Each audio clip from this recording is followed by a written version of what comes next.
పెళ్ళైనా పండగైనా వేడుక ఏదైనా పట్టుచీరల ప్రత్యేక వేదిక వారాహి సిల్క్స్.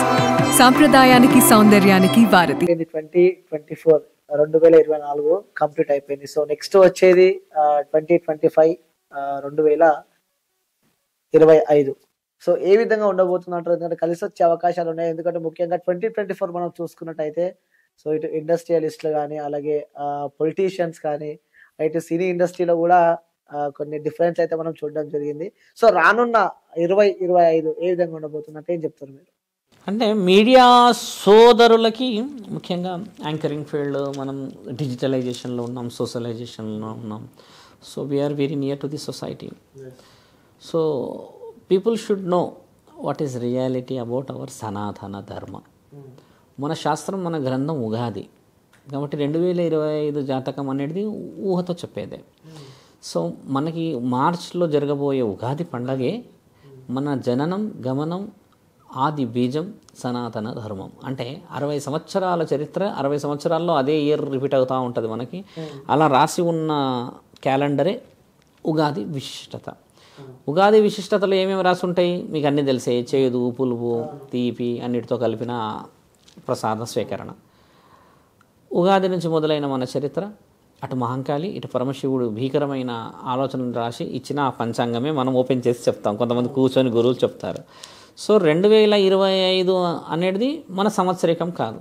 మన సంవత్సరికం కాదు, కానీ నీవు అడిగిన ప్రశ్న డేట్ మారడం 25, 24 అనే మార్పు మాత్రం ఏం జరగబోతుందని చెప్పడం అనేది ఒకటి చెప్పగలుగుతాం. ఈరోజు భాగ్యనగరం చూసాం. ఈ వర్షాకాలంలాగా కంప్లీట్గా నిన్న నుంచి చీకటి పడిపోయింది. అంటే ఇది వర్షాకాలం కాదు, కంప్లీట్గా చలికాలం. డిసెంబర్ అంటే హెవీగా మనకి వింటర్ సీజన్ కదా, చాలా హెవీగా చలి ఉండాలి. కానీ ఇప్పుడు అల్పపీడన ప్రభావం ఉంది కదా. 2025లో ఈ అల్పపీడనం ఎక్కువ శాతంగా ప్రభావం చూపిస్తుంది. ఎందుకు చూపిస్తుంది? అసలు దాని ప్రమాదం ఏమిటి? ఎక్కువ శాతంగా ఇప్పుడు గతంలో వర్షాకాలం నుంచి చూస్తే ఇది నాకు తెలిసి 8వ 9వ అల్పపీడనం. ఇది ఒక నెల క్రితం కూడా ఇలాగనే అయింది మనకి. నేను పోయిన నెలలో నెల్లూరుకి వెళ్ళాను. 7 days నెల్లూరుకి వెళ్ళినప్పుడు, 4 days నెల్లూరు వెళ్ళినప్పుడు 4 days హెవీ రైన్ అక్కడ. మొన్న నెల క్రితమే. అంటే అక్కడ ఇప్పుడు కూడా సైక్లోన్ నెల్లూరులోనే ఉంది. ఇది కొంచెం మనకు ఎఫెక్ట్ చూపిస్తుంది. కొన్ని సూర్యాపేట అటు అక్కడ వర్షాలు పడుతున్నాయి, నల్గొండలో. ఇలాంటి సైక్లోన్ ఎఫెక్ట్స్ ఇప్పుడు రానున్న రోజుల్లో ఎక్కువ శాతంగా ఉంటుంది మిత్ర. రెండవది, మన దగ్గర వ్యాధికి సంబంధించిన విషయ వివరణ ఎక్కువ జరిగే అవకాశాలు ఉన్నాయి. వ్యాధి అని అంటే ఇప్పుడు ఒక కలుషితమైన గాలి రావచ్చు, కొంతమందికి శ్వాసకోశం మీద ఇబ్బంది పడే, ఇప్పుడు అది ఒకటి వైరస్ బయటపడ్డది అని డిక్లరేషన్కి ఇంకా రాలేరు. అది ఒకవేళ ప్రబలిందే అనుకోండి మిత్ర, ఖచ్చితంగా మళ్ళీ ఒక కరోనా లాంటి స్థితి రావచ్చు. మళ్ళీ ఇప్పుడు అది వస్తుంది అని జాగ్రత్తలు పడాలి అని కొంతమంది హెచ్చరిస్తారు. మనము కూడా చేయాల్సింది ఏంటంటే ఈ 2025 చాలామంది యువకులు చాలా ఉత్సాహంగా చేసుకుంటారు కాబట్టి ప్రతిరోజు కులదైవాన్ని ఇలవెలుపుని పూజించుకొని దైవాధీనమైన కార్యక్రమాల్లో పాల్గొనడం మంచిది. ఇప్పుడు 2025లో మిత్ర, 2024లో మన అందరం ఏం పొడిచామని 25 గురించి అడుగుతున్నాం. కంప్లీట్గా మాట్లాడితే ఏం పొడిచాం? కలకత్తాలో నా తల్లి మౌమితాకి న్యాయం చేశామా? భవిష్యకి బౌరంపేటలో ఉన్న ఆ తల్లికి న్యాయం చేశామా? అమ్మల మీద అమ్మలు, మన ముత్యాలమ్మలు, నల్లపోషమ్మ తల్లుల మీద దాడి జరిగి హనుమాన్ దేవాలయం, ఇటు వచ్చేసి నవగ్రహాల ధ్వంసం, విరోచితమైన తిరుగుబాట్లు, డీజేలని అదని ఏదో విధంగా కేరళలో అయ్యప్ప స్వాములు, తర్వాత వేరే మతస్థుల మధ్యలో ఘర్షణలు, ఇన్ని జరిగిన ఈ 2024లో మనం ఏ విషయాన్ని గెలిచి న్యాయాన్ని సంపాదించామని 25 గురించి అడుగుతున్నాం. ఇక్కడ మళ్ళీ ప్రకృతి మీదనే వేస్తున్నాం ఆలోచన. What nature is going to take a step అంటే నెక్స్ట్ ఏం చేయబోతుంది నేచర్ అంటే మనందరం ఏం చేయాలి? మరి మనం అందరం ఎందుకున్నాం ఇక్కడ? 31st రోజు బాగా మీరు అన్నట్టుగా మత్తులోకి వెళ్ళి నెక్స్ట్ డే పొద్దుపోయేదాకా పడుకొని నైట్ మళ్ళీ 8 o'clock లేస్తాం. 8 o'clock మొదలుపెట్టి మళ్ళీ నెక్స్ట్ డే ఈవినింగ్ 8 o'clock లేచి హ్యాపీ న్యూ ఇయర్ అనే మొహాలు మనకి ఏం నేర్పిస్తుంది? గుణగణాలు లేని చరిత్రలో కూర్చొని, సంస్కారం లేని సమాజంలో కూర్చుకొని, ఆడపిల్లకి విలువ లేని ఈ సమాజంలో మనం ఉండి, ఇంకా న్యాయమే జరగలేని సమాజంలో మనం కూర్చొని 2025లో ఏం జరగబోతుందంటే నాలాంటి ఒక సాధు మహానీయుడు లాగా వచ్చి ఒళ్ళంతా రుద్రాక్షలు వేసుకొని 25 years గురించి వివరిస్తాడు. ఇక ఇది జరగబోతుంది అని 24లో స్టార్టింగ్లో చెప్పిన విషయాలన్నీ ఒకసారి రివైజ్ చేస్తే astrology is not a genuine discussion అని చాలామంది చెప్పారు. కొంతమంది అంటారు నువ్వు సీఎం అవుతానన్నావు సీఎం కాలేడు అన్నాడు, ఒకడు ఎమ్మెల్యే కాదు ఒకడు ఎమ్మెల్యే కాదని అన్నారు. ఇదంతా చాయిస్ మీద నడుస్తుంది. అసలైన పంచాంగం ఉగాది రోజు తెలుస్తుంది అసలు ఏం ఉండబోతుంది, ఏ సంవత్సరం నుంచి ఏది వచ్చింది. మీకు తెలుసా మిత్ర, శాసనం, ఇతిహాసం, పురాణం, తాళపత్రాల గ్రంథం రాసింది, రాయించింది, చదివిందంతా మహానీయులే కదా. దాన్ని పాటిస్తుంది ఎవరు చెప్పండి? ఎవరు పాటిస్తలేరు కదా. పాటించేది కూడా సాధువులే, ఆ గురువులే, అఘోరాలు వీళ్ళే పాటిస్తారు. మరి మానవులం మనందరము సహజ సిద్ధమైన జీవితంలో ఉన్న వాళ్ళందరం పాటించకపోతే మరి మన సంస్కృతి, మన విలువలు మనం ఎలా కాపాడుకున్న వాళ్ళం అవుతాం? 2025లో నేను మాత్రం ఖచ్చితంగా ఏం చెప్పగలుగుతాం ఒక సాధులాగా అంటే, ఇప్పుడు మీరు అన్నట్టుగానే విపత్తులు ఖచ్చితంగా వచ్చేటిదే, సహజ సిద్ధందే. మనిషి చెప్పిన మాట వినకపోతే హై పిల్లరింగ్, పిల్లర్ మీద పిల్లర్, పిల్లర్ మీద పిల్లర్, పిల్లర్ మీద పిల్లర్ వేసుకుంటూ పోతే భూమికి ఇబ్బంది జరుగుతుంది కదా. వాయనాడు ఎలా జరిగింది? ప్రకృతి వైపరీత్యమా మిత్ర? ప్రకృతి వైపరీత్యం కాదు. వాయనాడులో ఆ బిల్డింగ్లు కట్టొద్దని ప్రభుత్వాలు హెచ్చరించి ఆ గుడులు గోపురాలు కొట్టి ఏదో జరిగితే ప్రకృతి చేయలేదు కదా, మనం చేసిందే కదా. ఇప్పుడు ఇక్కడ విజయవాడలో కూడా మనం చేసింది కాదు, డిసాస్టర్ వచ్చింది, వర్షాలు వచ్చినాయి అంటే దాని ఉద్దేశం అంటే ఏంది? ప్రభుత్వాలు ఎంత హెచ్చరించినా మనం వినకపోతే చేసిందే కదా. ఇప్పుడు మళ్ళీ ఉత్తరాఖండ్లో పెద్ద ఎత్తున మంచు చెరగలు పెద్ద పెద్దగా కింద పడ్డాయి. ఓపెన్గా చెప్పండి మిత్ర, అంత పైకి ఎక్కకండి, మీకు అవసరం లేదు అని ప్రభుత్వాలు హెచ్చరించిందే కదా. అక్కడ ఉత్తరాఖండ్ వినకుండా మనం ఎక్కి పరమశివుడిని చూడడానికి పోయినసరికి ఏమైందాడా? పరమశివుడు అయితే దర్శనం ఇస్తాడు, ఇవ్వడానికి కాదు, కానీ ఆయన నువ్వు మళ్ళీ చూసుకోవడానికి నీ ఇంటికి పోవడానికి ఇల్లు ఉండదు కదా నీకు, నువ్వు కాలం చేస్తే ఏంది పరిస్థితి? అట్లా పోయినా పుణ్యమే. కానీ కలియుగంలో పుణ్యం కోసం ప్రాణం పోతే అవతల ఉన్న జీవితాలన్నీ అభం శుభం తెలియ రోడ్డు మీదకి వచ్చేస్తారు. కాబట్టి శివుడు కూడా ఒక సమయం ఇస్తాడు. ఎగ్జాక్ట్గా వాళ్ళు రిలీజ్ చేసే డేట్ కూడా మిత్ర మేలో రిలీజ్ చేస్తారు. ఉత్తరాఖండ్ మే, ఆ ఏప్రిల్, ఆ జూన్ మధ్యలో, ఎందుకంటే హెవీగా ఎండలు ఉండడం చేత కొంచెం క్రౌడ్ తగ్గుతుంది. అయినా మనలో ఒకటే ఉరుకులాట. ఇప్పుడు మరి ప్రకృతిని మనమే సమస్యలకు పెడుతున్నాం కానీ ప్రకృతి మనం ఇంతవరకు సమస్య పెట్టలేదు. కాబట్టి మీరు అడిగిన ఈ ప్రశ్న 2025 యుగాంతం రాబోతుందా అని అంటే కొంతమంది యుగాంతం వచ్చేస్తుందని అన్నారు. ఇప్పుడు నెక్స్ట్ నీ ట్యాగ్ కూడా నా టైటిల్ అదే ఉంటుంది, శివరుద్ర సాధువు 2025 యుగాంతం, ఇది ఖచ్చితంగా రాసి పెట్టుకోండి అని మీరే పెడతారు. అలాంటిది దానివల్ల విషయం ఓడి చూడడిగా ఓరి అమ్మ ఏదో వస్తుందేమో అని ఓపెన్ చేసి భయంతో చూస్తారు. కింద కామెంట్ పెడతాడు, ఈడొక గురువు ఈడొక క్వశ్చన్ వేసి అని పెడతాడు. అట్లా ఎన్నైతే లేవు ఇప్పుడు. కాబట్టి ఏంటంటే మనిషి మారనంత వరకు ఏ యుగం మనం ముంచకపోదు. మనిషి మారాలంటారు ఫస్ట్. ముఖ్యంగా మనసు మారి ఇల్లు సంసారం కాపాడుకోలేని మనకి ఎందుకు మిత్ర? భూకంపం వచ్చిందిగా మొన్న, ఒక అతను నన్ను ఇంటర్వ్యూ చేశాడు. ఇంటర్వ్యూ చేసేసి స్వామి మొత్తం అదిరిపోతుంది హైదరాబాద్ అని అంటే, హైదరాబాద్లో మరి ఎన్నంతస్తుల బిల్డింగ్లు ఉన్నాయి ఈరోజు? 224 ఫ్లోర్స్ కొడతాడు ఒకడు అంటాడు, 100 ఫ్లోర్స్ కడతాడు ఒకడు అంటాడు, 18-19 ఫ్లోర్స్ విల్లాస్ అని ఒకళ్ళు అంటారు. అంటే ఏది పడుతుంది నువ్వు తవ్వుడు నీ డ్యూటీ. ఒకసారి కంపించేస్తే ఏమైంది? 30 సెకండ్లే భూమి అంతా మునిగిపోవడానికి, 30 సెకండ్స్. అట్లా ఒక 30 సెకండ్స్లో 10 సెకండ్స్ వస్తే చాలా అనుకుంటా అప్పుడప్పుడు. ఎందుకంటే అందరికందరూ పోవాలి, పోతే ఎట్లా పోవాలి. ఎన్ని అరాచకాలు అయితే లేవు, తల్లిని లేదు. అంటే ఇంకో ప్రశ్న గురించి, చాలా మంది గురించి మనం చూస్తూనే ఉంటాం, చాలా మంది ఉన్నారు లోక కళ్యాణం కోసం వచ్చాము అంటే లోక కళ్యాణం ఇక్కడ బాగాలేదు కాబట్టి మేము లోక కళ్యాణం చేయడానికి వచ్చామని చెప్పి కూడా సో చాలా మంది గురుజులు అయితే పెద్ద వ్యక్తులు చెప్పడం మనం చూస్తున్నాం. మరి మీలాంటి వాళ్ళు ఇన్ని పూజలు, ఇన్ని యాగాలు, ఇన్ని రథాలు చేసిన తర్వాత కూడా సో మరి ఏం చేయలేకపోతుంది అంటే ఏం చెప్తుంది దీనికి సమాధానం? మనము అడిగిన ప్రశ్నలో మీలాంటి వాళ్ళని వచ్చేది, మనలాంటి వాళ్ళని వచ్చేంత వరకు ఆ ప్రశ్నకి జవాబు దొరకదు.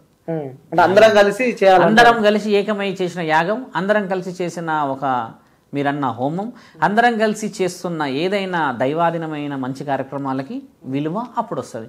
కొందరే కొండ మీద కూర్చొని అగరబత్తీలు మీరు అన్నట్టుగా ధూప దీప నైవేద్యాలు హరా హరా అని అంటే ఆ చుట్టుపక్కల ప్రాంతం నేను ఎక్కడ వరకు స్వరాన్ని ఇవ్వగలుగుతా? 3 కిలోమీటర్ల వరకు అరవగలుగుతా. మీకు తెలుసా 3 కిలోమీటర్ల వరకు ఒక మనిషి అరవగలడు. అది బ్రహ్మముహూర్తంలో వినబడుతుంది.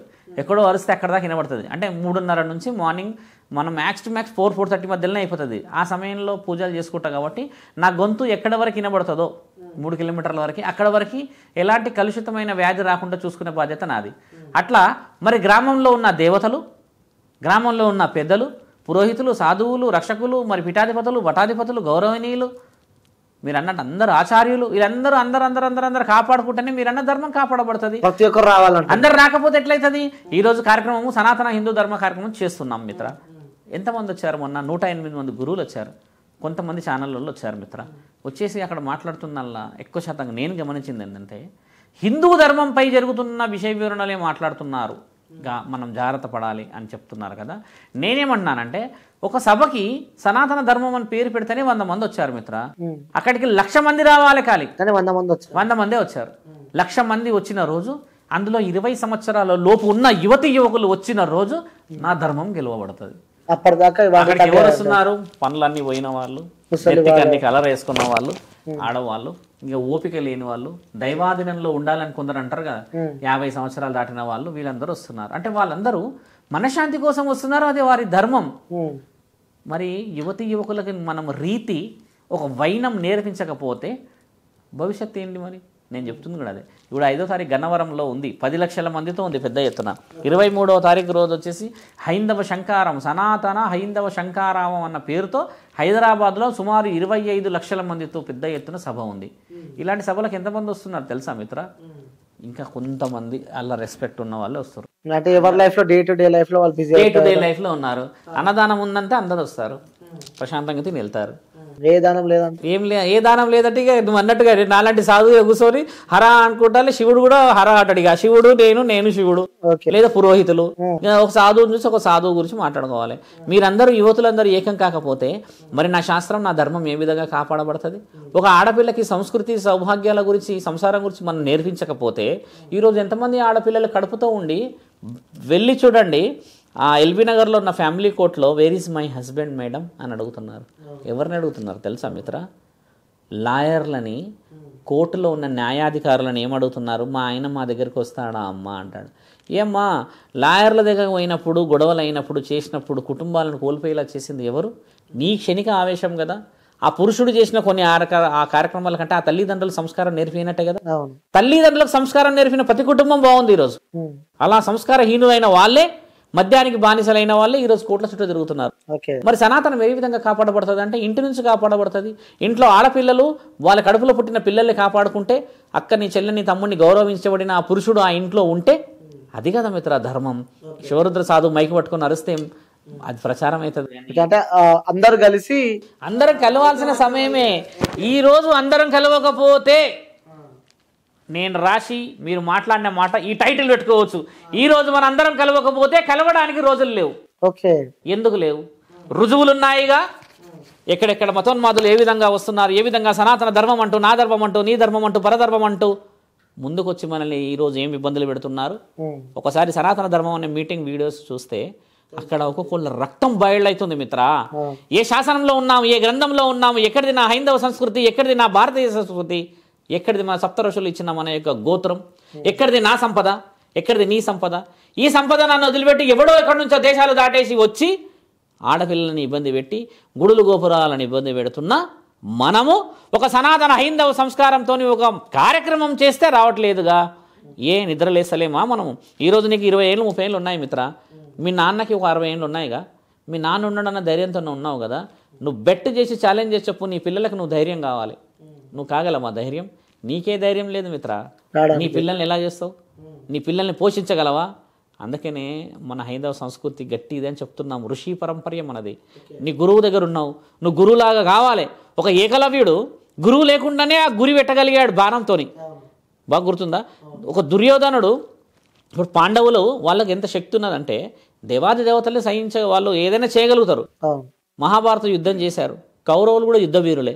న్యాయం ధర్మమే గెలిచింది కదా. ఇక్కడ శ్రీకృష్ణుడి సమక్షంలోనే యుద్ధం జరిగింది కదా. అక్కడ ఒక గురువుల సమక్షంలోనే జరిగినట్టే కదా. ఇప్పుడు గురువు సమక్షంలోనే యుద్ధాలు జరుగుతాయి, గురువు లేని సమక్షంలో ఏం జరుగుతాయి మిత్ర? జగద్గురువు మీరు అన్నట్టుగానే ఆయన గారు ఉన్నారు శ్రీకృష్ణుడు. ఆయన సమక్షంలోనే ఆయన ఆపలేకపోయాడు మహాభారతాన్ని.